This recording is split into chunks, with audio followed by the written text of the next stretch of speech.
Welcome to Daniel's Inferno. My name is Daniel. Thank you very much for joining me today. If you have a moment, please like, subscribe, share, and join the conversation below. I'd love to hear from you. So today's video, we are going to be talking about Canada's response to the Chinese Communist Party in the face of possible questions that should be asked of them, especially concerning something that has happened with Canada itself. So, as you can see on my screen, an article from the Post Millennial. Trudeau minister defends pro-China stance after broken medical equipment. So you may say, so who thanks someone for kicking me in the nuts? Who thanks somebody for hindering my efforts at helping those that are important to me, my people? Um, well, apparently Justin Trudeau does. And that says to me, and it should say to many Canadians, that Justin Trudeau's loyalties do not lie with Canada itself. It lies with getting off and sucking the dick of the Chinese Communist Party. And it's really pathetic. I mean, no matter how much money, influence they are providing Justin, whatever is going on, I know that Canada has a trade deal with China, so that probably has a lot to do with it as well, because it's one of the only things Justin Trudeau has been able to do in a large scale fashion for Canada. So let's get into this article today. Justin Trudeau's Foreign Minister, Francois-Philippe Champagne, had to defend his warm thanks to the Chinese regime after they sent Canada broken medical equipment, according to Blacklock's reporter. Numerous federal agencies complained about the shoddy nature of the equipment and their late deliveries, yet Champagne said that we are grateful to every nation. So instead of saying, excuse me, what was the point of sending that? He said, oh, thank you so much. Oh, thank you. I'm just so grateful. On March 27th, the regime-run State Bank of China donated some 30,000 masks to Canada in a move that has become known as mask diplomacy. So basically, trying to get what you want through medical equipment. Champagne responded to this donation by saying thank you for the donation in the face of a global pandemic. Supporting each other is not only the right thing to do, it's the smart thing to do. I agree with that. We should help other nations in the ways that we can that do not hinder us. Because the more that we help others get through something, the faster the global economy can restart and we can avoid what the UN described as a biblical famine.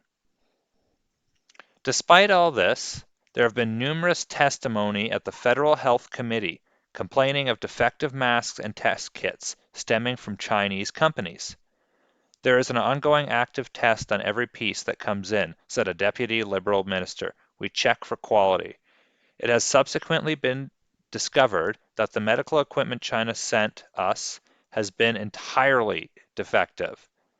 Veteran Conservative MP Ed Fast pointed out the hypocrisy in Trudeau's government. More recently, Taiwan donated 500,000 surgical masks to Canada, and yet here we are 2 weeks later, and the minister is yet to personally thank Taiwan for its generosity.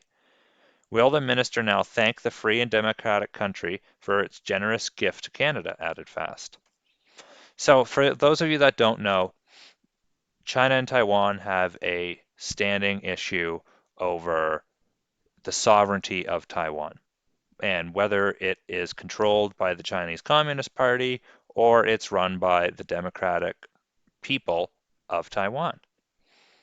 Now, in my opinion, at the very least, it depends on historical treaties.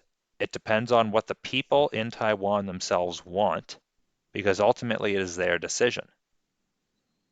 You know, there is no right to suppress a people that are unwilling to accept that suppression. And even if they're willing to, we need to try our hardest to show them what is going on and how it is wrong. Now, Justin Trudeau has taken a very different tact than trying to point out the defaults or issues that have been going on. And it says to me that since he won't even thank Taiwan for 500,000 masks, I'm not hearing that those are defective. There's no complaints from the federal committees and federal agencies who are on the front lines who would know, who have the information because they're the ones dealing with the virus. But here they are complaining about the Chinese given equipment, and Canada is on its knees, hand to the wall, ready to go. It's pathetic. It's not what a leader should do. And speaking about what leaders should and shouldn't do, I have Justin Trudeau, and this should just kind of be the icing on the cake for everybody. Um, I have him essentially dodging a question concerning China. So this is a tweet by an individual, Pundit Class. Thank you very much, by the way, for this tweet. A reporter from, um, I believe it was the Globe and Mail. I will find, it says in the video, uh, Mariki Walsh. She's a political reporter for the Globe and Mail. So she asks the question, is your government standing up to China or is it backing away from China? And I thought it was very important that we hear Justin Trudeau from his own mouth, since apparently he took a second away from China to talk to us. I thought we should see what he has to say about this. Marika Walsh with the Globe and Mail. The former Prime Minister of Australia, Malcolm Turnbull, says China is a bully and that the way for Canada to deal with China is to stand up for it instead of backing down. Is your government standing up to China or is it backing away from China? My responsibility as Prime Minister is to make sure that we're providing for Canadians and keeping Canadians safe. That's the job people expect me to do, and that is exactly what I'm doing. We're going to ensure that Canadians have the equipment, the supplies, the support they need to make it through this pandemic. And of course, at the same time, we will be asking difficult questions about how we're making it through this pandemic, how this came to happen, how we can learn from this. There'll be plenty of time for questions in the months to come. My focus, rightly, is on doing everything I can to help Canadians through this. So are you standing up to China? Merci beaucoup tout le monde. So instead of saying to Mariki Walsh from the Globe and Mail, yes or no, I'm standing up to China in this way, this way, this way, or we're not standing up to China and this is the reason we're not. You know, he drones on about how his responsibility is to Canadians, and that includes asking hard questions. But when he himself is asked a hard question, if you didn't hear, she repeated, so are you standing up to China? Oh, merci beaucoup, Mala. I didn't say it properly fully, but basically, like, thank you, goodbye, and turns around and walks away. So instead of facing it like a real man or woman with a backbone who has the fortitude to stand up for their own convictions, you know, he runs away like a schoolgirl whose ball was just taken from her or whose doll was just called ugly. And it's a really pathetic sight to see this bearded child running our country and, you know, bowing down and bending over for China instead of saying, you know, how did this happen? What are the facts? What is the information? You know, what are your real numbers about the virus and who's infected, who's recovered, et cetera, et cetera? You know, we know for a fact that they were lying about numbers. That's been proven already. And at one point, I know that information from, I believe it was the FBI and CIA, you know, government sources were saying that there was a possibility, however small, that this may have originated from the Wuhan Center for Diseases. And I'm not sure if that is true. Um, you know, again, that's been a conspiracy that's been thrown around. I care more about the facts. And the fact is that China has lied to the world. The world did not react properly. You know, we've all guessed about how to deal with this. Sweden was probably the only country that took the one direction that they did, where they kept things open.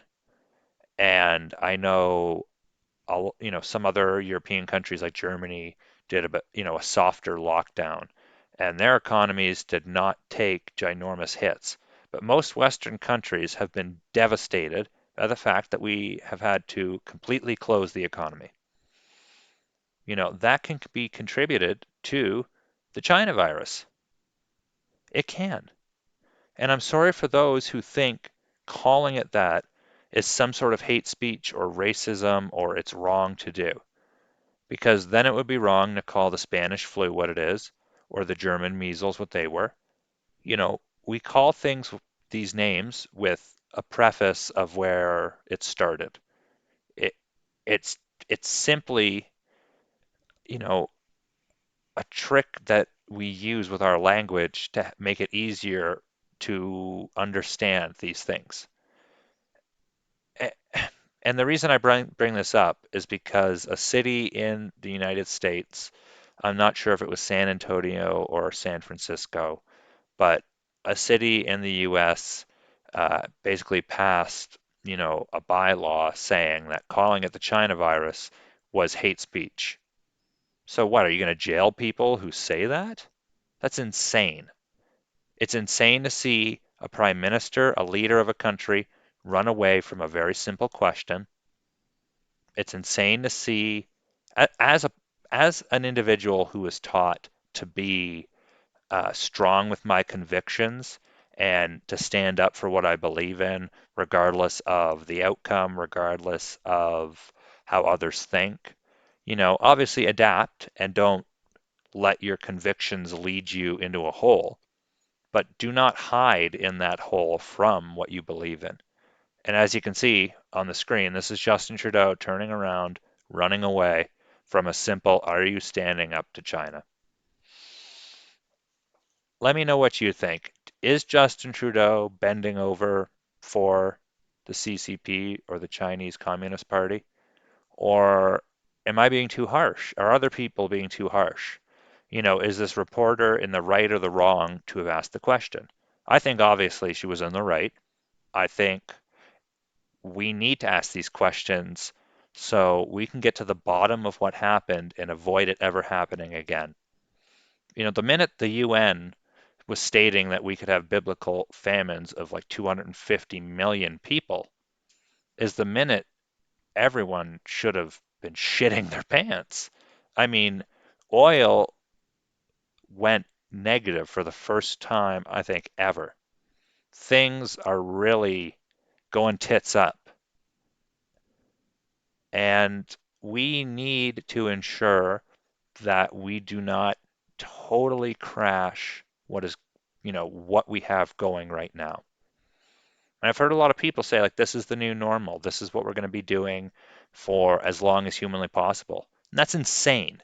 People are not meant to shelter and hide in their homes. This isn't Nazi Germany. We aren't all Anne Frank. We're not all hiding. That's not what we're meant to do.